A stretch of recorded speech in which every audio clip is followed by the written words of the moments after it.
Tantor Audio, a division of Recorded Books, presents The Gospel of the Son of God, an introduction to Matthew by David R. Bauer, narrated by Tom Parks. Preface. This volume represents the fruit of nearly 40 years of research and teaching on the Gospel of Matthew. I can testify that every day I have spent with this remarkable Gospel has been a joy. In the preparation of this book, I have once again been impressed with the richness, complexity, and interpretive challenges that Matthew's Gospel offers. But these considerations do not in themselves justify the appearance of this, yet another, book on the Gospel of Matthew. Such justification requires an explanation of the ways in which this volume differs from most other studies on Matthew's Gospel. Here, I mention three particulars. First, with regard to the matters treated and the organization of their treatment, this book seeks to be holistic and integrative. It gives attention to the Gospel's setting, centers on its interpretation, and culminates in its theology. Accordingly, the book contains three sections: orientation, interpretation, and theological reflection. And each section, with the obvious exception of the first, builds upon that which precedes. These sections reflect the threefold character of Matthew's Gospel: historical, literary, and theological. These three aspects intersect, and thus, even though each is targeted in the section that pertains specifically to it, in the final analysis they cannot be treated in complete isolation. It is my conviction that a holistic understanding of the Gospel requires attention to all three of these components.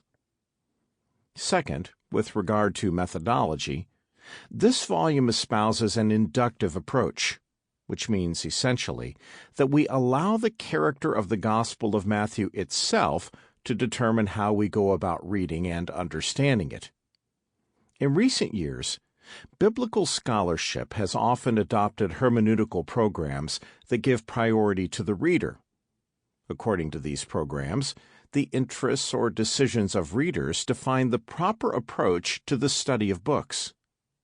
This contemporary predilection is an understandable reaction against the earlier, long-standing neglect of the role of the reader in the interpretive process. And, in addition, it marks a realistic acknowledgement of the significance of the context and experiences of the interpreter and interpretive communities. Yet, the most fundamental reality of the phenomenon of reading is the sense of a transpersonal and even transcommunity presence, viz. The reality of a text that is separate from ourselves or our group, in which we encounter a voice that is not collapsible into our own.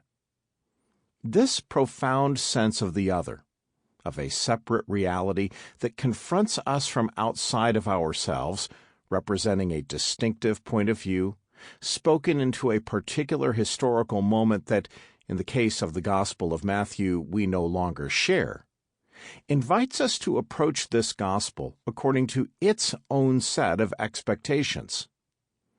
The very presence of this Gospel before us, with its own agglomeration of characteristics, demands that we reflect on the specific ways in which the Gospel itself determines the most appropriate process for its study. This kind of methodological reflection has not always been obvious in Matthean scholarship. Scholars have often simply assumed that an understanding of the Gospel is reducible to the identification of literary sources and an analysis of the evangelist's adaptation of these sources, or to a reconstruction of the social and religious setting of the Gospel. Attention to these matters is critical in that they address certain broad realities that pertain to Matthew's Gospel. But for the study of the Gospel of Matthew as such, their role is subordinate to a concentration on the Gospel itself as it has actually come to us. We must constantly keep in mind the necessarily tentative character of any reconstruction of realities that lie behind the text. And we must remember, too, that an understanding of the gospel itself is not coterminous with conclusions regarding matters of historical background. Accordingly, I have adopted a text-centered, yet not text-exclusive methodological program, and I have attempted to argue for the validity of the method herein adopted. Consequently, I focus upon the Gospel of Matthew itself within its historical setting, attentive to its ultimately theological purpose. The third way in which this present volume is at least somewhat distinct has to do with the range of audience.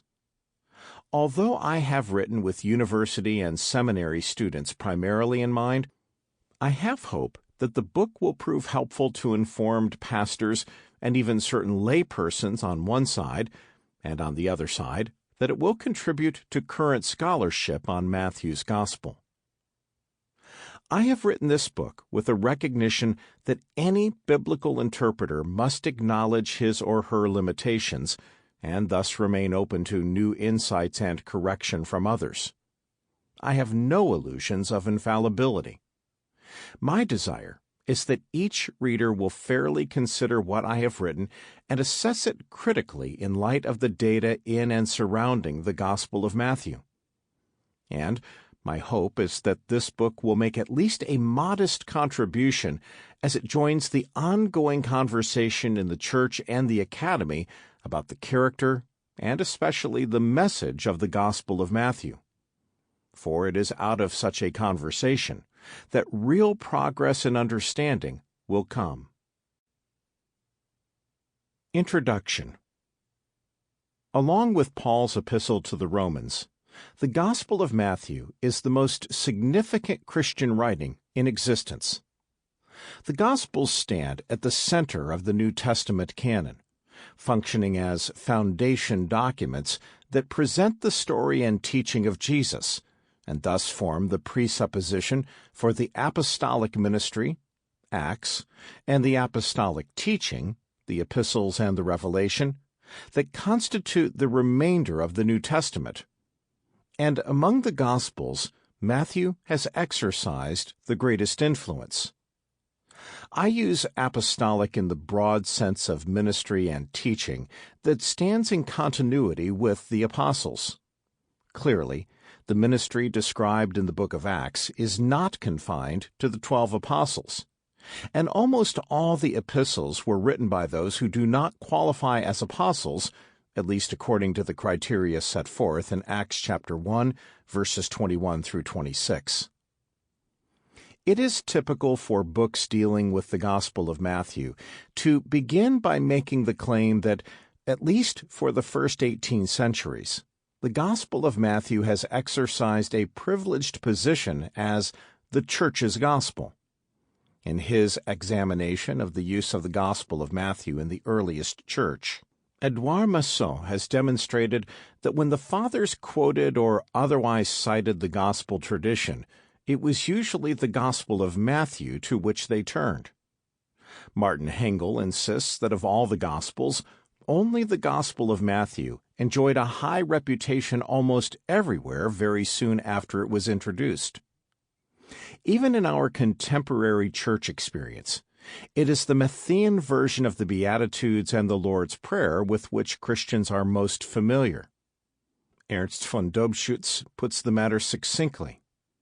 This gospel, more than any, has determined people's ideas, and it has been normative for both the outline of the life of Jesus and the individual form of the Lord's deeds and words.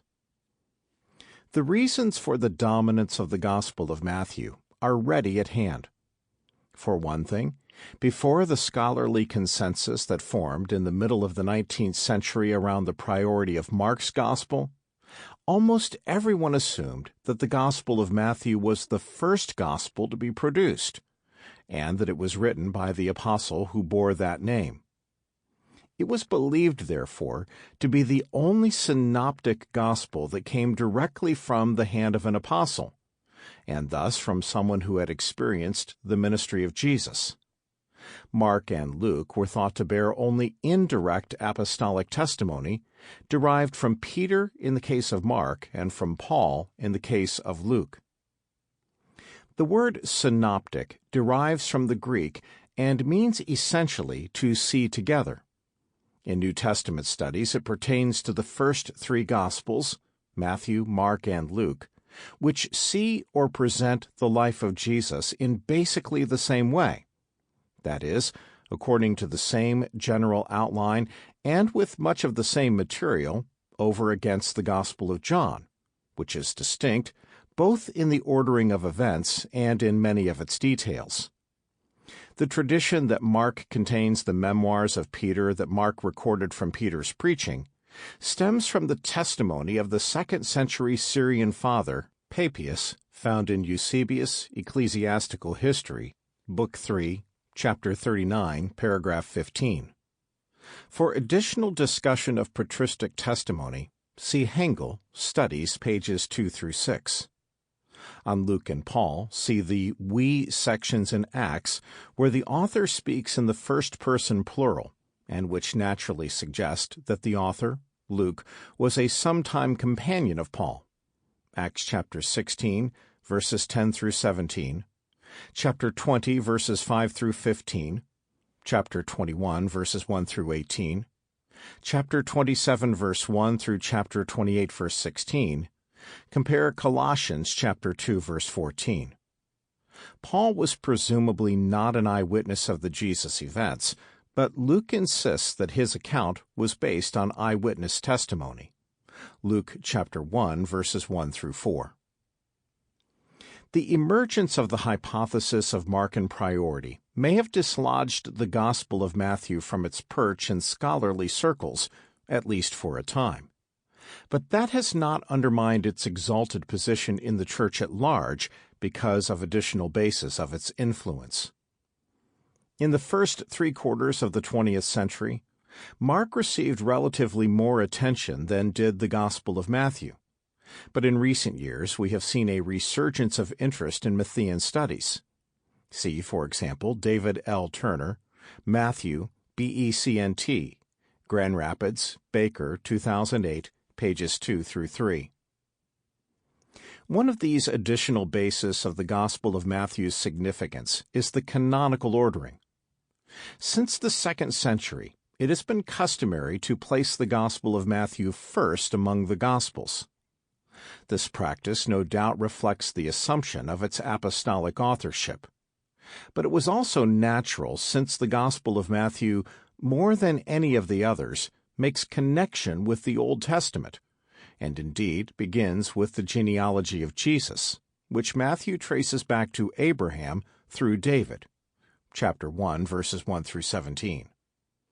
Throughout, I will refer to the author of the Gospel of Matthew as Matthew out of custom, but without any bias regarding the Apostle Matthew being the author of the Gospel. The Gospel of Matthew thus serves as a kind of pivot for the Christian biblical canon, functioning as a bridge between the Testaments. A further basis for the popularity of the Gospel of Matthew in the Church is its orderly character. In terms of the narrative, Matthew, like Luke but unlike Mark, includes an account of Jesus' birth and infancy. Hence, readers experience a sense of wholeness in the presentation of Jesus, which is in some measure absent in Mark. And although Matthew's narrative lacks the chronological smoothness that we expect from modern biographies, readers of the Gospel of Matthew sense a developmental flow from event to event that distinguishes it from Luke's relatively choppy or more episodic feel.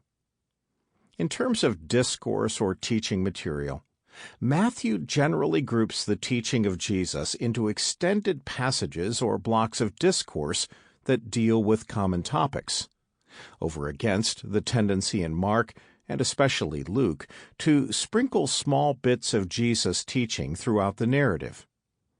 the Church has thus found the Gospel of Matthew more useful for liturgy and for catechesis than the other Gospels. These observations pertaining to the supreme importance of the Gospel of Matthew, especially within the Church, lead naturally to considerations regarding the most effective way to engage the Gospel of Matthew. That is, the method to be pursued in grasping the message of this most influential book. The primary conviction of the present volume is that hermeneutical method, that is, the specific strategy for reading and interpreting material, must correspond to the character of that which is being studied. This conviction pertains to what we might call the principle of suitability, according to which method is understood as that process which is most appropriate or suitable to the task being pursued. In other words, the very nature of the Gospel of Matthew should provide us with the framework or mode for its study. It is my contention that, in terms of form, the Gospel of Matthew is literary. In terms of content, it is theological, and in terms of context, it is historical. Therefore, the focus of our study ought properly to be literary, theological, and historical. These convictions regarding the character of the Gospel of Matthew will also determine the contours and the substance of the present volume. This volume falls into three main sections: orientation, interpretation, and reflection. Part 1, Orientation, will provide a framework for readers to study and understand the Gospel of Matthew, providing also background to the interpretation and indirectly reflection sections. This first section contains 4 chapters. Chapter 1, Form and Genre, will explore the importance of identifying a genre for the reading of any book, and particularly for an understanding of the Gospel of Matthew. It will examine the major possibilities for the form and genre of Matthew, including a brief history of the various ways the Gospel of Matthew's genre has been understood, the difference these generic determinations make in the reading and understanding of the Gospel of Matthew, and the best option for the identification of the genre of this Gospel on the basis of an examination of the text itself. The issue of the genre of the Gospel of Matthew leads naturally into an examination of the most appropriate way to approach the reading and interpretation of the Gospel of Matthew, that is, method. Chapter 2, Approach and Method, will present the major methodological approaches that have been employed, noting the advantages and disadvantages or limitations of each. I will contend that a holistic inductive approach that incorporates certain perspectives and insights from the various specific methods with a view toward a literary/theological reading of the Gospel is the most effective way to proceed. Chapter 3, Circumstances of Composition, will discuss various issues involved in the construction of the Gospel of Matthew. I will examine the sources that Matthew employed in compiling his Gospel, the authorship of the Gospel of Matthew, the intended audience, the date of composition, and the place of composition. Chapter 4, Shape of Composition, will explore the literary structure of the Gospel of Matthew, evaluating proposals for the Gospel structure in terms of alignment with the text of the Gospel of Matthew. I will argue for an understanding of literary structure that focuses on the final form of the text and recognizes that this book is primarily a story about Jesus. And I will present a proposal for the plan of the Gospel of Matthew that best accounts for all the data within the text. Moreover, I will argue that structure involves more than plan, or linear development, but also organizational systems, for example, contrast, comparison, climax, that are employed by the author to relate major elements within the text to each other and thereby to build meaning. Part 2, interpretation, will lead the reader through the text of the Gospel of Matthew on the basis of the literary structure of the Gospel of Matthew in the large as well as the structure of divisions, sections, and segments within it. It will not involve a verse-by-verse commentary, but rather will discuss the structure and meaning of larger blocks of the Gospel of Matthew. And within these larger blocks, it will discuss the meaning of particular segments. The interpretation will emphasize the meaning of passages within their literary contexts and employ additional exegetical considerations as appropriate to the interpretive demands the text itself places on the reader. For instance, syntax, lexical background, historical background, and canonical intertextuality. Certain individual passages or motifs will receive more detailed examination, as appropriate to understanding the most significant theological aspects of the Gospel of Matthew. This section includes chapters 5 through 7, which broadly reflect the linear division of the Gospel of Matthew.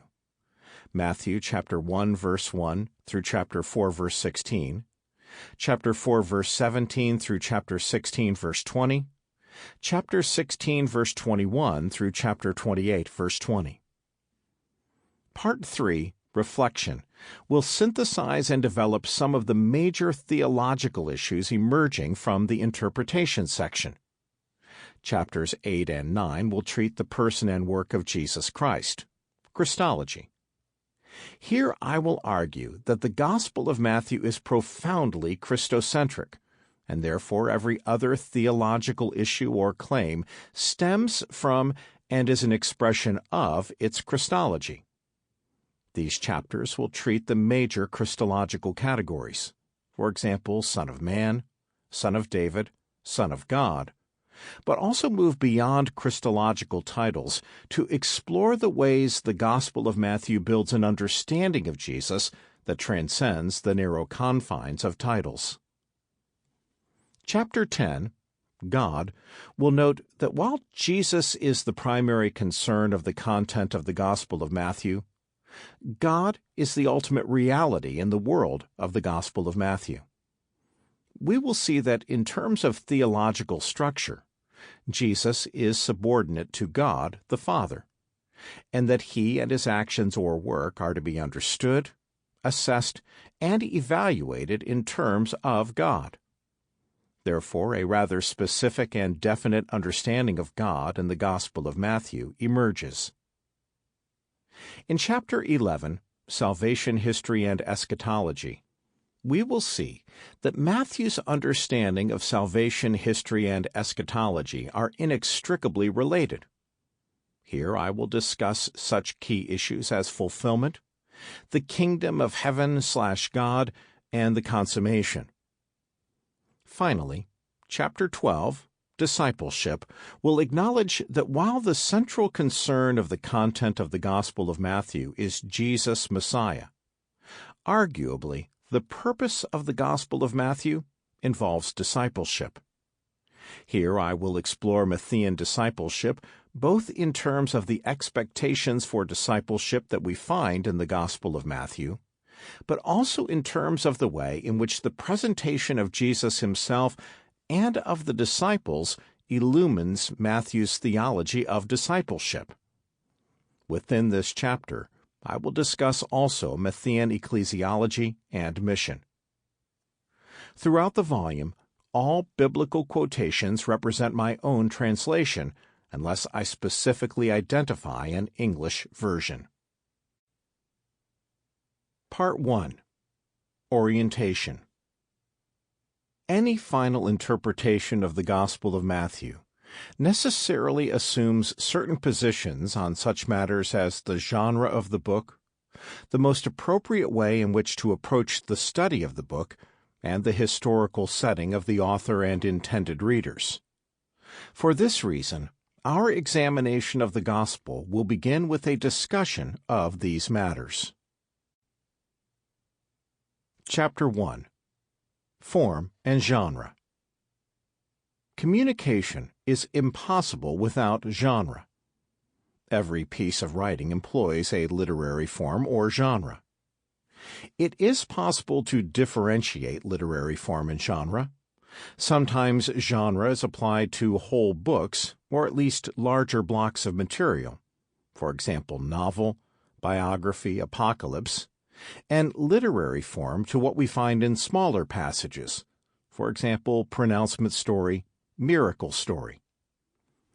In short, genre is a repeated and therefore familiar combination of material content and the arrangement of that content. Or, as James Bailey puts it, genres are the conventional and repeatable patterns of oral and written speech, which facilitate interaction among people in specific social situations. In each culture or subculture, certain genres are recognizable and their characteristics are known. A genre represents a kind of agreement between writers and readers. Thus, a genre is actually an implicit code by which the writer directs the audience to adopt reading strategies that are appropriate to that genre, and discourages those reading strategies that may be proper to other genres but unsuitable to the one being employed. Persons living in a certain culture are naturally familiar with the genres available, and under most circumstances will almost subconsciously recognize a genre and read according to its implicit set of expectations. But it is possible that readers who confront literature produced in another culture, with its own pool of genres, will misidentify the genre and read that literary product in ways that contradict its generic intentions. This consideration points to the importance of our identifying the genre of the Gospel of Matthew and utilizing insights from that generic determination to interpret it. The genre of the Gospels. The similarity of content and arrangement among the four canonical Gospels suggests that they share a common genre, and such has been the general consensus throughout the past 200 years. But this period has also witnessed disagreement regarding precisely what that genre is. We may identify three stages in the scholarly debate on this question. As for the first stage, scholarly attention to the issue of the Gospel genre began in the 19th century. That century saw the emergence of the modern biography, and it was natural that 19th century readers, including scholars, would construe the Gospels according to this popular literary form. Scholars often produced their own biographies or lives of Jesus, and treated the Gospels as earlier manifestations of that same genre. Indeed, scholars mined the Gospels for their own 19th century reconstructions. But even scholars who did not produce their own biographies of Jesus approached the Gospels along the lines established by modern biographies. The forging of such a connection between the Gospels and the modern biographical movement was to be expected, since the Gospels focus on the person of Jesus and present an account of his deeds and teachings. Some of these scholars, notably Ernst Renan and Clyde Weber Votan, attempted to compare the Gospels with works of ancient biography roughly contemporary to our Gospels. Yet, even in these cases, a tendency existed to assume more continuity between ancient biographical works and modern biography than was warranted. But scholars increasingly realized that serious differences existed between modern biographies and the Gospels. For example, modern biographies typically present the life of the subject by reporting all the significant events of that subject's life in strict chronological sequence, while the Gospels pass over whole periods of Jesus' life. Indeed, Mark and John tell us nothing of Jesus' birth and early life, but rather begin with Jesus' adulthood, and Matthew and Luke skip over the period from Jesus' infancy to his adulthood, with the exception of only one vignette offered by Luke, Luke chapter 2, verses 41 through 51. Sample complete. Ready to continue?